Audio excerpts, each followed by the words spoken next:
눈에 보이지 않는 것을 믿음의 눈으로 볼 때 하나가 될 수가 있습니다.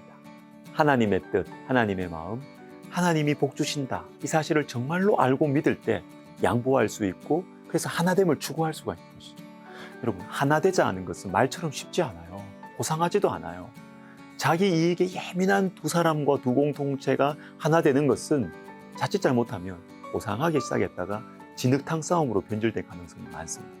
그런데 만약 한쪽이라도 보이지 않는 것을 볼 수 있는 눈을 가지면 하나됨이 이루어질 수가 있어요. 이게 바로 우리의 실력이죠. 저와 여러분은 보이지 않는 것을 볼 수 있는 믿음의 눈을 가진 사람들인 것입니다.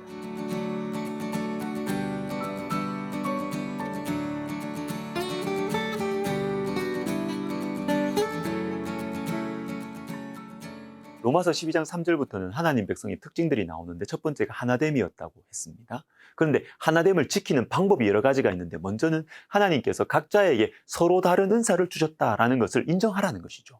섬기는 거 잘하는 사람, 가르치는 거 잘하는 사람, 구제 잘하는 사람 다 각각이라는 거예요. 이것을 인정할 때 하나됨을 유지할 수가 있습니다. 이게 8절까지의 말씀. 이어지는 9절부터 21절, 12장 뒷부분은 사람들을 서로 품어주어야 한다. 그래야 하나 될 수 있다라고 말씀하세요. 16절을 보십시오. 서로 마음을 같이하며 높은 데 마음을 두지 말고 도리어 낮은 데 처하며 스스로 지혜 있는 채 하지 말라. 마음을 같이 하라는 것입니다. 여러분, 어느 곳에 가더라도요. 똑똑한 사람들, 말 잘하는 사람들은 다 있더라고요. 그러나 품어주는 사람, 세워주는 사람은 찾기가 힘들어요. 여러분, 이것은 성격 문제 아닙니다. 내성적인 성격이냐 외향적인 성격이냐 이 문제가 아니에요. 복음의 본질에 관계된 것입니다. 하나님을 정말로 믿는가에 대한 문제예요.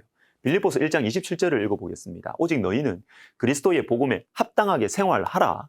이는 내가 너희에게 가보나 떠나있으나 너희가 한 마음으로 서서 한 뜻으로 복음의 신앙을 위하여 협력하는 것과. 자, 복음에 합당하게 생활하라고 하신 후에 그것이 구체적으로 무엇인지를 말씀해 주시는데 첫 번째가 한 마음과 한 뜻으로 협력하는 것입니다. 여러분, 복음에 합당하게 생활하라. 추상적인 말이잖아요. 세상 한가운데서 하나님 백성으로 살아간다. 이것도 손에 잡히지 않잖아요. 그런데 방금 읽은 빌립보서 말씀은 구체적인 하나의 방향을 보여줍니다. 한 마음과 한 뜻. 빌립보 교회 가운데 분열이 있었습니다. 사도 바울이 자리를 비운 사이에 사람들의 속마음이 드러났죠. 예수 그리스도와 영적 지도자인 바울을 진심으로 사랑한 사람들과 그렇지 않은 사람들로 나누어졌습니다. 이런 상황 속에서 하나님께서 사도 바울에게 주신 마음이 뭐냐면 한 마음과 한 뜻입니다. 근데 여러분, 바울의 입장에 한번 서보세요. 그냥 나누어진 게 아니라 바울 자신을 사랑하는 사람들과 미워하는 사람들로 나누어졌습니다. 그러면 나를 존경하는 사람들 편 들어주어야 되지 않습니까? 내 사람들 챙겨야죠. 그런데 여러분, 하나님은 바울 속에 한 마음과 한 뜻을 향한 소원을 주셨고 바울이 여기에 순종한 것입니다. 배신감 있습니다. 분노, 섭섭함 있습니다. 근데 이걸 이겨냈어요. 여기에서 우리는 중요한 메시지로 들어갈 수 있습니다. 어떻게 이길 수 있었을까?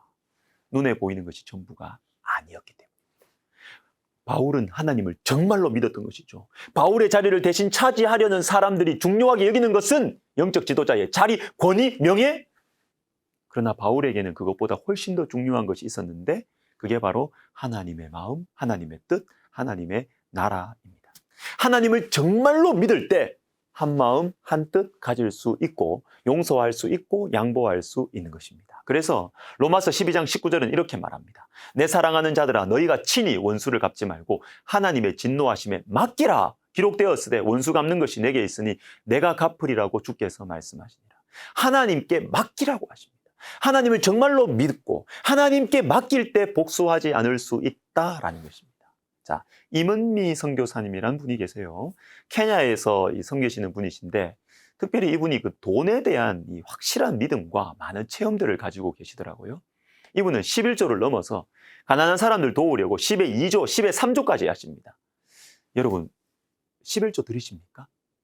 말라기 3장 8절에 너희는 나의 것을 도둑질하고도 말하기를 우리가 어떻게 주의 것을 도둑질하였나이까 하는도다. 이는 곧 11조와 봉헌물이라. 목회자로서 저는 성경적으로 가르쳐야 할 것을 가르쳐야 하는 자리에 있습니다. 사랑하는 시청자 여러분, 11조 제대로 하시기를 바랍니다. 하나님의 것을 도둑질하지 마세요. 말라기 3장 10절도 읽어드립니다. 만군의 여호와가 이르노라 너희의 온전한 11조를 창고에 들여 나의 집에 양식이 있게 하고 그것으로 나를 시험하여 내가 하늘 문을 열고 너희에게 복을 쌓을 곳이 없도록 붙지 아니하나 보라. 11조에 관해서 하나님은 자신이 있으십니다. 나를 시험하여 보라. 온전한 11조를 하고 나서 하나님께서 너희를 축복하시는지 안 하시는지 하나님 시험해 보라는 것입니다. 온전한 11조를 드리는 사람에게 하나님은 반드시 축복하시겠다고 약속하시는 것입니다. 온전한 11조, 10의 2조, 10의 3조. 그런데도 이 임은미 선교사님의 통장에는 항상 돈이 있대요.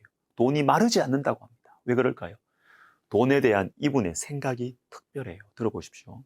사람들이 귀를 쫑긋 세우고 듣게 하려면 어떻게 하면 돈을 잘 벌 수 있을까에 관해 이야기해야 한다. 하지만 나는 오히려 어떻게 하면 내게 있는 돈을 잘 쓸 수 있을까에 관해 초점을 맞추고자 한다. 그것이 곧 어떻게 내 통장에는 항상 돈이 있을까에 대한 답이요. 돈을 다스리는 법임을 경험을 통해 체득했기 때문이다. 여러분, 돈 잘 버는 것, 잘 보관하는 것, 이것보다 잘 쓰는 것에 초점을 맞추는 것입니다. 생각이 달라요. 벌고 모으고 보관하는 것이 목적이 아니라 잘 쓰는 것, 하나님께서 원하시는 곳에 쓰는 것이 목적이라는 것입니다. 그런데 중요한 것은 이게 어떻게 가능하냐는 거예요. 이게 쉽지 않잖아요. 어떻게 돈에 대해서 이런 생각을 가질 수 있느냐? 하나님을 정말로 믿기 때문이죠. 하나님의 말씀, 영원하신 하나님, 그 하나님의 뜻, 하나님의 나라, 하나님의 마음을 진짜로 믿기 때문입니다. 눈에 보이는 것이 전부가 아님을 알고 눈에 보이지 않는 것을 믿는 것이죠. 여러분, 하나됨도 똑같은 원리예요. 하나님을 정말로 믿을 때 같은 마음 가질 수 있고 낮은 데 마음을 둘 수 있는 것입니다. 사랑하는 시청자 여러분, 하나님을 정말로 믿읍시다. 그러면 우리는 하나됨을 추구할 수 있습니다. 저와 여러분을 통해서 우리가 있는 곳에 하나님의 나라가 임하게 될 것입니다. 기도하겠습니다. 하나님 아버지, 우리가 하나님을 정말로 믿어서 하나됨을 우리가 추구하고 하나됨을 위하여 수고하고 그리고 우리의 물질 생활도 하나님을 정말로 믿어서 하나님의 축복을 받으며 살아가는 저희들 되게 하여 주옵소서. 예수님의 이름으로 기도드립니다. 아멘.